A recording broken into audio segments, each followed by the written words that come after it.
good afternoon, good morning, wherever it is. Hello. And of course, if you remember rightly, I'm in Wrexham, so that means Wales. And guess what? Bore da means good morning, and it also means just hello. So, hello from sunny Wrexham. As you can see, it's a little bit breezy here tonight. You can see we're getting a little bit of sorry, no, we're not there, are we? We are actually in Wrexham, and that is a pretend.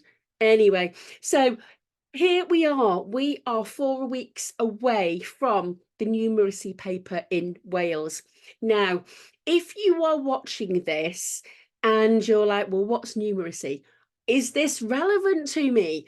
Well, let me tell you, foundation level in Wales, so WJEC is Welsh Joint Education Committee. That's your first learning thing today. So this is a paper that they sit in Wales. So they have maths where they have 2 papers, calculator allowed and non-calculator.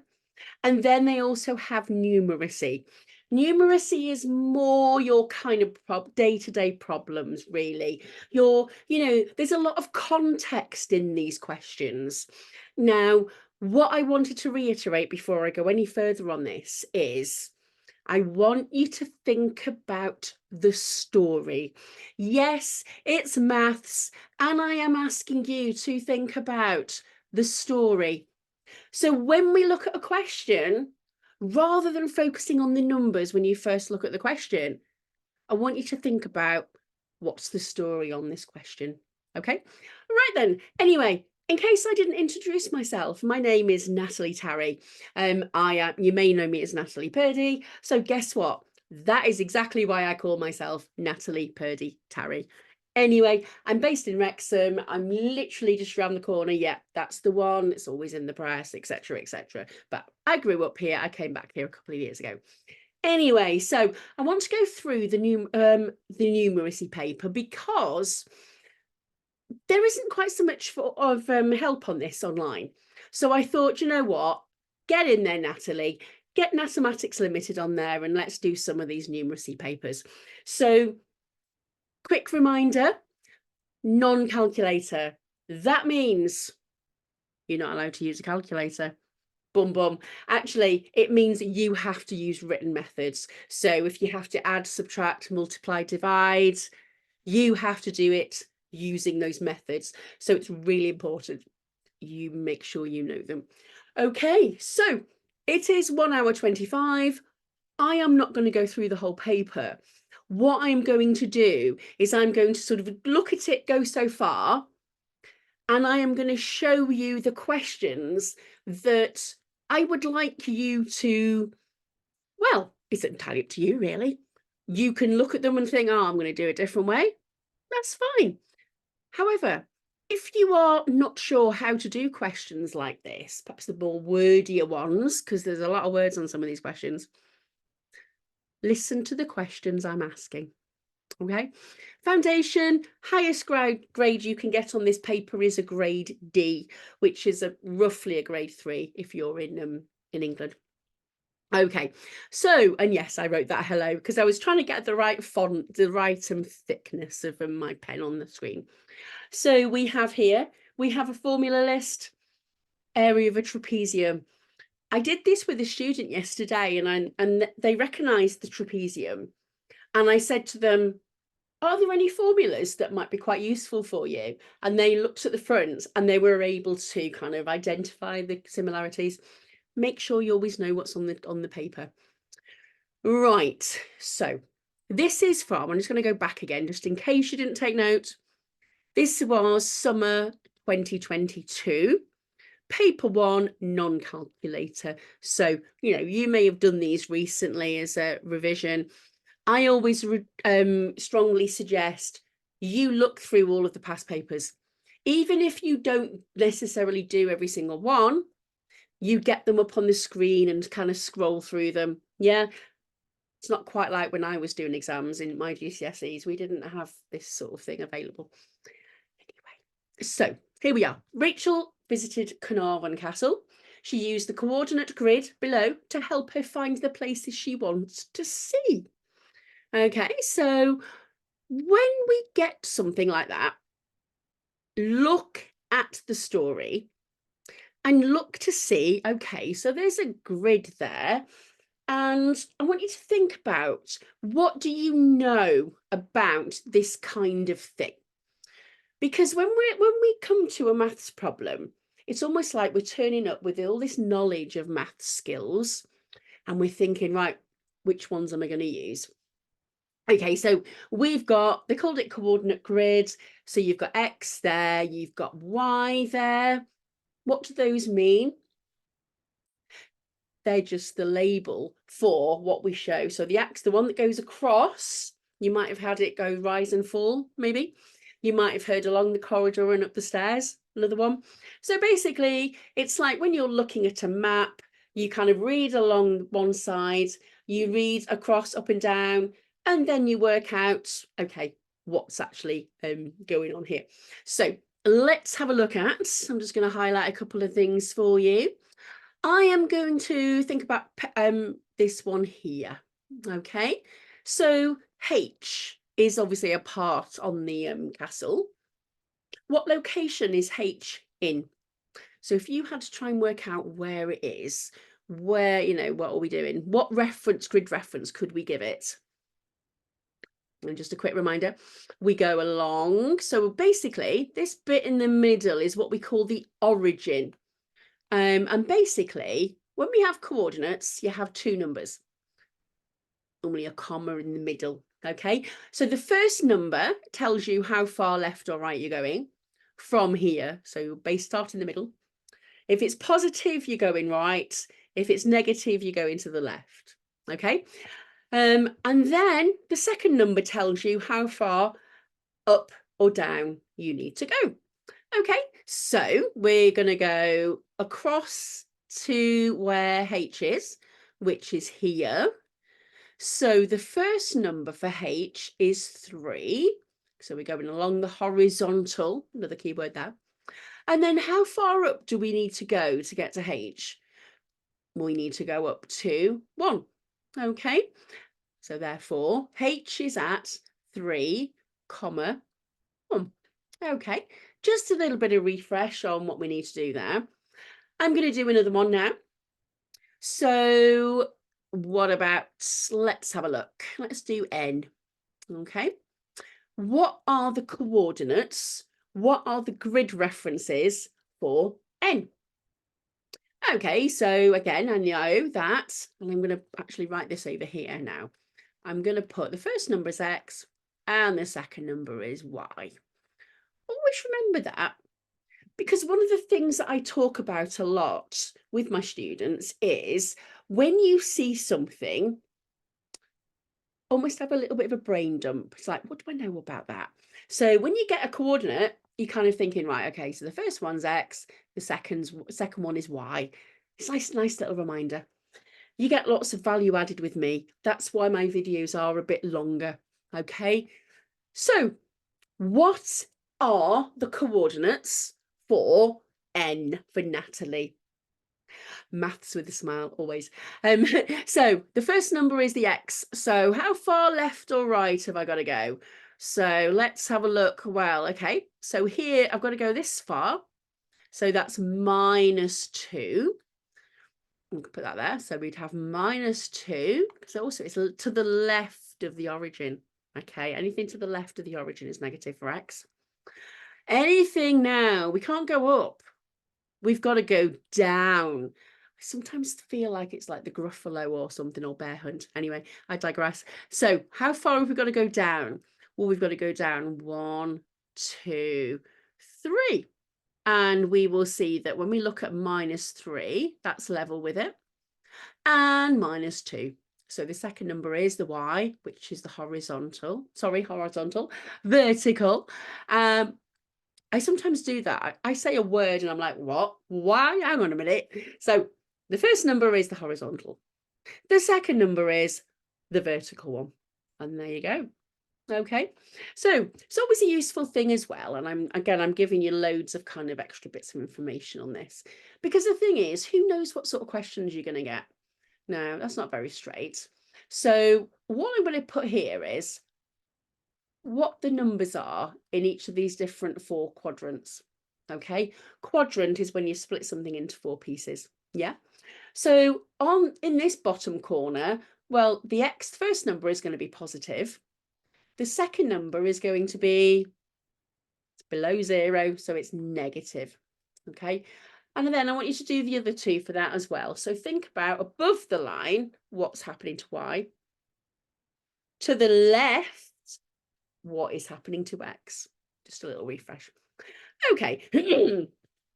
I say, I love this. It says, Chamberlain Tower is shown as point H on the grid. What are the coordinates of the Chamberlain Tower? Oh, we've just done that, haven't we? And notice how it's put.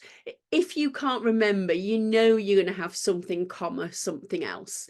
So we've done that already. So quick reminder, what was it? If you said 3, 1, you've got it correct. If you didn't, double check. Okay. Thing is, when I do these videos, I'm kind of almost talking to myself because I'm talking to the screen. There's nobody kind of feeding back to me. So obviously, if you want any more information, put it in the comments. I'll come back to you. All right, then. The Granary Tower. That reminds me of like bread, isn't it? Yeah. The Granary Tower is shown as point N on the grid. Hang on a second. Hang on a sec. I'm just going to start us recording for a second.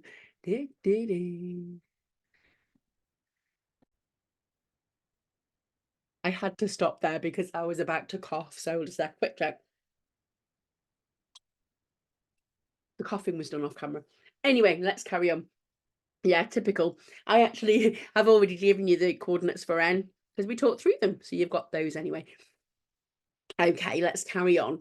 Now, something to bear in mind with your numeracy questions are, look at the numbering. So, for example, question number 1, you've got A and B here. Okay, then you're going on to a new question. Within that question, you may get a number of subparts to it. You know, some of these numeracy questions can be, I mean, I think this one's 11, there's 11 points on this. So unless it's giving you some additional information, it will be using what you've already worked out a bit above. Okay, so if there's things like, I can't see what's related to that question, go back to the beginning of that question, i.e. question 2. Okay, so we got we've got food here. Let's just have a little story. So what I want you to do, I want you to read the question for me. And then I want you to just press pause and I want you to kind of think about what words you would use to describe this story. Okay.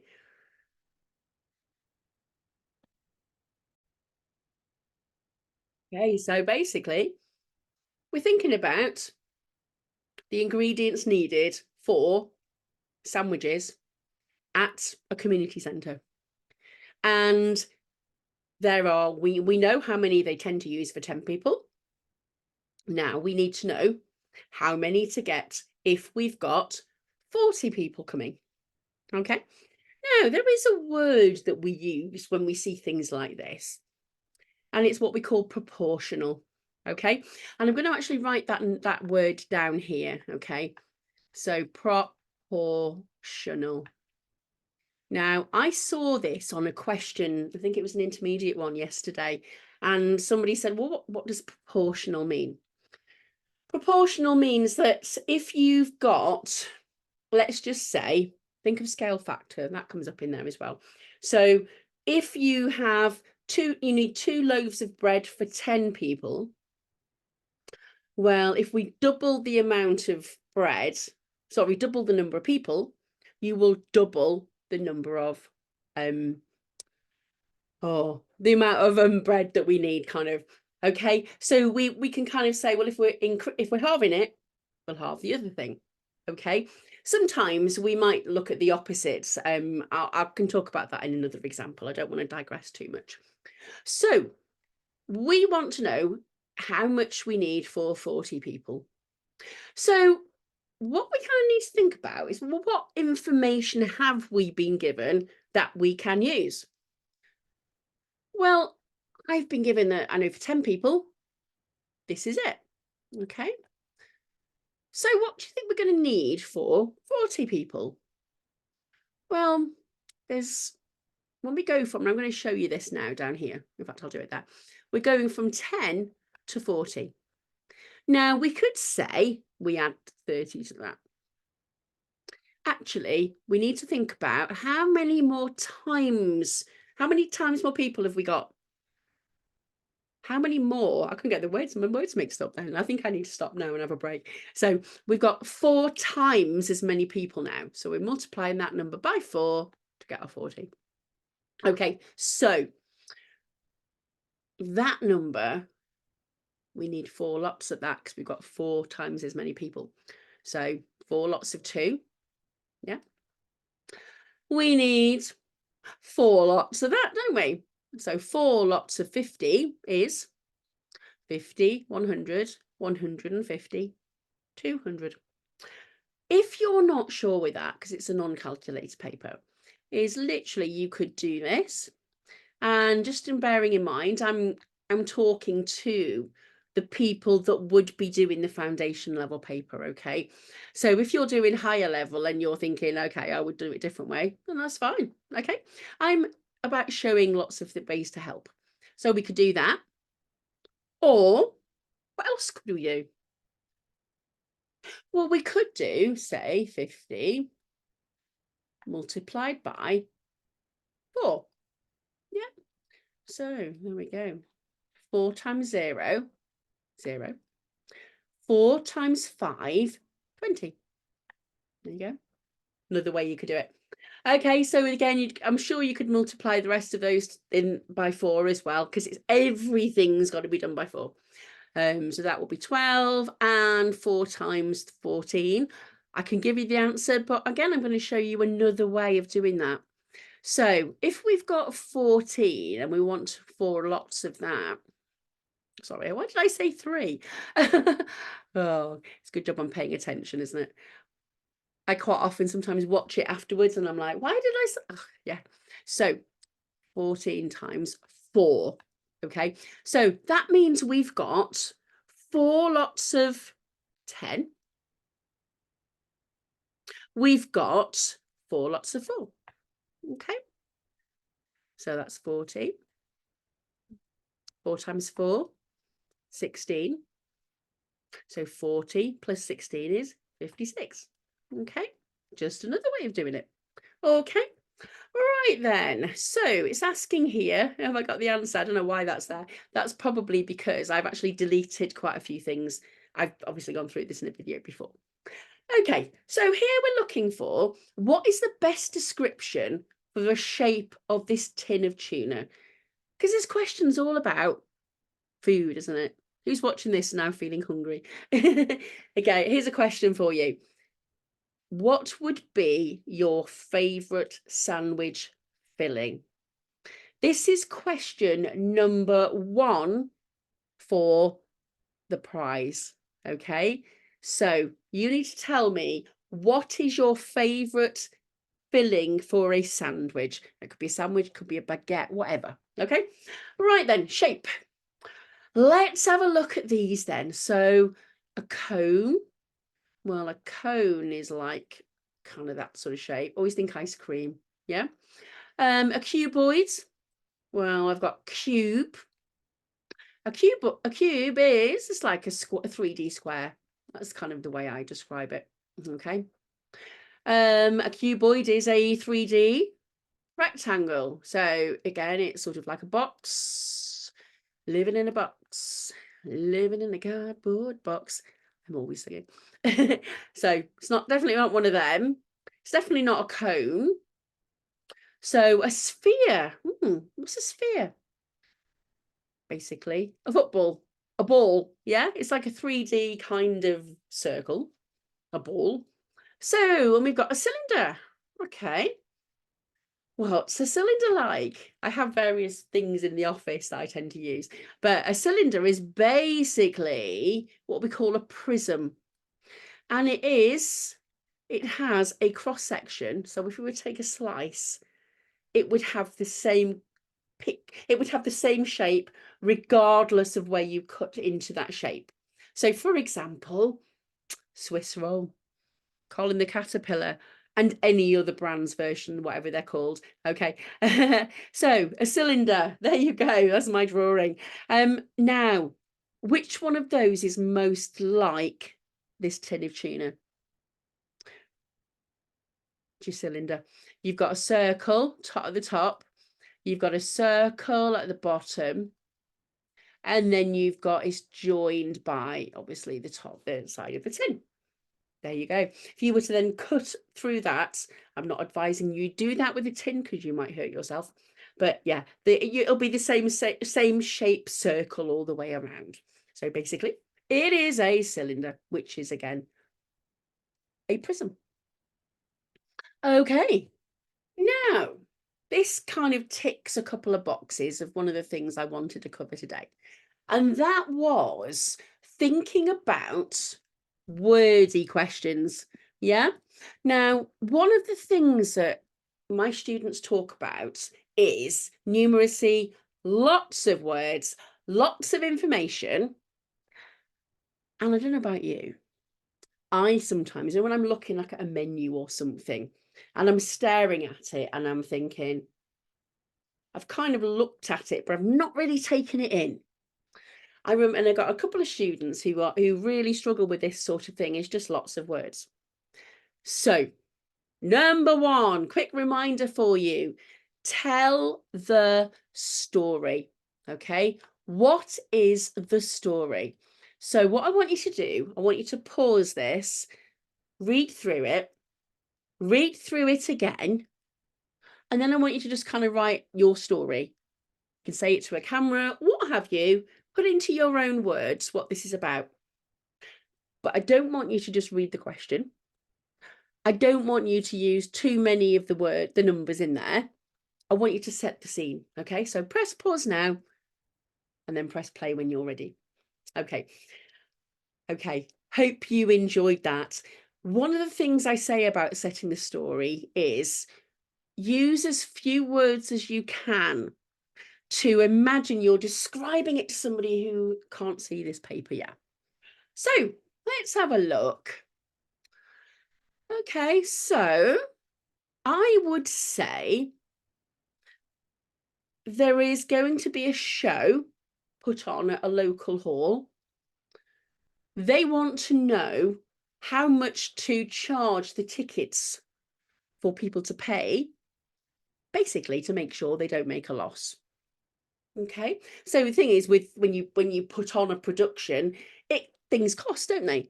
And we've been listed all the things that they've had to pay for, and they want to make sure that they put the price of the ticket at the right amount to make sure that they don't make a loss. Because ultimately, when you're doing this, yes, it's great, isn't it? You put on some entertainment, but you want to make sure that you're not out of pocket. Right then. So this telling the story will help you when we're thinking about those 2 marks there. Okay. Now, what I do say to my students is, don't worry too much about this bit. Okay. It's 2 marks. Yes, we want to try and get as many of the marks on the paper as we can, of course, but don't worry too much about this. Just follow a structure and explain what you're doing. Okay, so let's have a look at what we got then. So the higher charge for the hall is £10 per hour. So, okay, I would then think, okay, how many hours do we need it for? There it is there, funnily enough. Okay, so as you're going through, think, okay, how many hours do I need it for? So what I'm going to do here is I'm going to write down at the bottom, I'm just going to scroll down slightly, is hall hire, hall cost is, so it's £10 per hour. We have it for from 5 o'clock till 10. So starts at 5 till 6 is 1 hour, till 7 is 2. So 8, 9, 10. So that's 5 hours Now, is there only one show? Okay, so no, don't think so. It's just, yeah, it's only that. So therefore, that would be £50. Okay. We are going to tick that because we've done that bit. Okay, so what else have we got to pay? So we've done that bit, yeah, the hall hire. Costumes are 250. Tickets, 60. Sound equipment, 40. So what I'll be thinking then is, what's the total amount of money that we've paid out, which is known as the total costs. So I'd literally put them all together. So put them underneath each other, but I would make sure that you line up your units, your tens, your hundreds. So we've got 60. I mean, I'll be honest, thinking about this, I would probably explain what this is as well. So we've got the hall hire, the costumes, you've got the tickets print. Obviously, you've got to be careful with your spellings as well. So you've got to make sure that you're setting it out and it's clear, because ultimately in maths, when we have problems in life, and I'm talking about, you know, different scenarios in different businesses, clubs, etc., drama clubs, they've obviously got to make sure they don't make a loss. They will have to detail what they've got. It's not just a case of look at the numbers and put pressure button on the calculator, yeah? So we're just going to make sure that we're explaining what we're doing. So what we can do is we can add all those things together. So we've got 50, 250 is 300, 360, 760. Do double check that, please, because I am 15, 16. I'm just going to make sure I did that in my head correctly. 6, 7. What I also tend to do, and I'm on camera doing this, I have to double check because I'm doing two things at once. Okay, so the total money paid out is 760. What money have we got coming in? So we know that the tickets are going to be sold for £8 each. How many of those do we need to sell so that we cover, well, basically, we cover £760. Okay, so we need to make sure that we need 8. So I'm going to put number of tickets needed. And it talks about the smallest number of tickets. So the number of tickets needed to get at least £760 is, okay, so what we're going to do. If we had to find, say, £16, how many tickets would we need? I use this method quite a lot because when we've got big numbers, sometimes it clouds our ability to kind of think what method we need. So what I always say is, well, pick a smaller number. So if it was 2 tickets, that would be 16. Where would I get that 2 from? Well, 16 divided by 8 is equal to 2. All right. So I divided that number by 8. So that's what I'm going to do here then.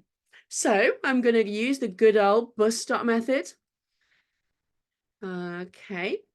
And I'm dividing it by 8.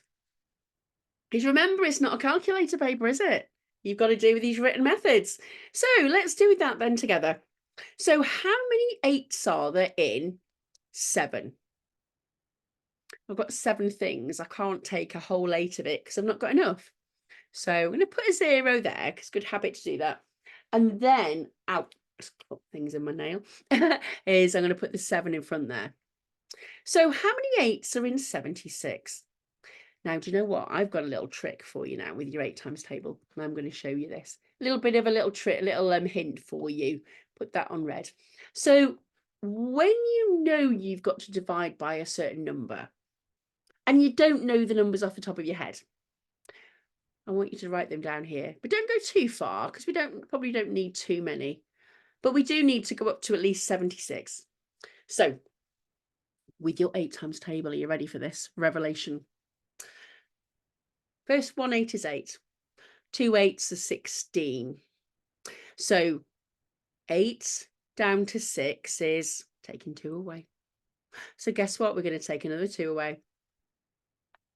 We're going to add 1 onto that. We're going to add 2, sorry, take 2 away from the 4, which takes us to 2. We're going to add 1 to that side, which is 3. Guess what we're going to do next? Take 2 away on that side, so 0. Add 1 onto that side, which is 40. Okay, so 840 plus 8 is 848. And we're going to carry on. Do you get the picture? Because sometimes when we can see a pattern, it doesn't take us that long to write these down. Rather than, and there's nothing wrong with this at all. You're counting along saying, okay, so 1, 2, 3. Because I know a lot of people, that's what they have to do to work out the numbers in the times tables, the multiples of 8, say, for example. So if you can kind of write down at the side and recognize this pattern, saves you a bit of time as well. And again, practice this with questions. Work out, is it worth me going all the way along? Okay, so let's just carry on then. So 48, next one is we take 2 away, which is 0. Sorry, take 2 off 8, it's 6. Add 1 onto that, 5, yeah? Carry on, take 2 away, 4. Add 1 onto that, yeah? And actually what we're doing is we're adding 10 on, then taking 2 away, aren't we? So what's the same as adding 10 and taking 2 away? Adding 8. I am full of all of these useful bits of information that can save you time. So please keep coming back because there are so many little nuggets I can give you that will help you. Guess what? I like helping. I also like to eat. I'm going to be having my tea in a minute. So I'm going to carry on. I'm going to stop this now, get it uploaded, and then obviously I'll do another one. So please keep coming back and seeing them. Okay, so let's carry on then. So take 2 away on that side is 2. Add 1 on that side, 7. Now, I can actually see that, okay, I don't need to go much more than that, certainly for this one. So I'm just going to put that on there. So how many 8s are there in 76? So let's go along. 1, 2, 3, 4, 5, 6, 7, 8, 9. Well, 9, I'm just going to make a note there. 9 takes me to 72. So I'm going to put 9 there because if I go any further, I'll be over 76. So I need to know how many whole 8s can I take from 76 and what's my remainder. So if I take 72, I've got 4 left. So that remainder goes on the front of the next number there. Oops. There we go. So that one there is, I'm just going to put on there, it's 40. Okay. So how many 8s are there in 40? How many whole 8s can I take from 40? Oh, that's 5. Any remainder? No, because if you go down here, you got 1, 2, 3, 4, 5. 5 8s are 40. Okay. So we need to sell 95 tickets because 8 lots of 95 makes 760. So they need to sell, I'm going to write as a sentence, they need to sell 95 tickets to get at least £760 to cover the costs. There you go. There you go. So any more, any high number, it's profit. There you go. Just out of interest now, just before I stop, and like I say, I'm just going to see what's coming up next. if you were running this, would you still stick with the £8? What decisions would this drama club have to think about now? Because I always like to bring in some of that kind of common sense thing, because maths on its own, what have we done on this question? So let's go back. We've multiplied, haven't we? We've done 10 times 5 is 50. Okay, but what was that calculation? What was the purpose of it? What was its role in the story? Well, the story in its part was we were working out the total amount to hire the hall. It's 5 hours at £10 an hour. So the cost for hiring the hall was £50, yeah? The next bit was, well, we did an addition, £760 total costs. Then we did a divide. But those things, the multiply, add, divide on their own, mean nothing without the context and the story that we have here. And that is key for numeracy and certainly problem solving. And also, to be honest with you, the maths paper as well. There is still story on those as well. Right, so that's it now. So I am actually going to stop on this. I can probably do this quite quickly, so I will do this. Okay, so question number 3. Rodri is organising his son's birthday party. Have a quick read of this. As this in real time, I'm actually going to read, just quick look on my phone, see if my tea is ready. So it is, yeah, food is ready. There we go. I'm going to go down there. So he wants to give every child a party bag. There will be 19 children at the party. Party bag costs this amount to produce. So, simple thing. I've been there myself in the days when my children had birthday parties. Bearing in mind, my children now are nearly 17 and 21. So it's, yeah, April, May, children birthday month. Best get thinking about, yeah. Anyway, aside from that. So it says here, estimate. So we always have to consider that, don't we? We might get cake or we might hire a venue or something.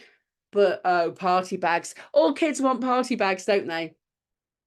Oh, that was so much fun doing those. Anyway, so the key word here is estimate. What does that mean? It's a bit of a maths word, but basically it's a calculation, which is kind of like a rough guess, but it's a calculated guess. It's not just, oh, it'll be about this. We round our numbers to one significant figure. Right, so for 19, we're rounding it to one significant figure. So we take the first number there, it's not 0, which is the 1, the 10, and we're rounding to that column there, that value. So it's 1 is the tens column. So therefore, we're rounding to the nearest 10. So 10 below it would be 10. The 10 above it would be 20. Certainly nearer to 20 than it is 10, isn't it? So we've got 20. And then we're going to look at that number there. So I'm going to write that down here, 298. Okay, we're rounding to one significant figure again. So which is the first significant figure? What are we rounding to? Well, first digit from the left, that's not 0. It's that one, isn't it? So it's the pounds column. So is that nearer to £2 or is it nearer to £3? Funny enough, it's the £3. Okay, so therefore 20 lots of £3. 2 times 3 is 6. So 2 lots of 3 would be 6. 20 lots of 3 would be 60. And it's money. So therefore, the answer is 60. Please note, if you did 19 times £2.98, you wouldn't get the mark because you are not estimating. Okay. Finally, is your answer an underestimate or an overestimate? Well, what did we do to our numbers when we kind of rounded them? Did we go above the number or did we go below it? So instead of using 19, we used 20. A little bit higher, isn't it? What about the cost? We used £3. Is that higher or lower than that? It's like a game we used to watch on telly. Is it Play Your Cards Right or something? Higher, lower. Hey, so yes, higher. So it's not going to be £60. It's not going to be it's going to be less than that because the actual numbers are less. You don't need to work it out. It is an overestimate. And I'm going to put here, give a reason for your answer because we used numbers higher. We used numbers higher than the original to estimate. Now, I remember when I do, because I'm an examiner, and I will be doing the same job again this summer. I remember seeing a question like this on the exam last year for the examination board that I marked for. And the number of people that didn't get this right was quite high, actually. So make sure if you see estimate, it's a calculated guess, round it to the nearest. You're rounding it to one significant figure, i.e. you can do it in your head quite easily. And then you've got to think, the numbers that you used, were they higher than the original ones, the 19 and the 298, or were they lower? You might have a mixture, so in which case you're not quite sure. You do not need to work out the original, okay? So I am going to just stop sharing on here now, okay, quickly. Still shining in Wrexham, but obviously you can probably see I'm a bit dark now. So it's because I need the light on in here. So I'm going to leave it there. I will come back and do another little installment of our numeracy for foundation. But if you watch this and you like what you see, tell people about it. Because I'm here, I'm doing this and I'm doing it for free. So thank you so much and good luck with your revision. Bye-bye.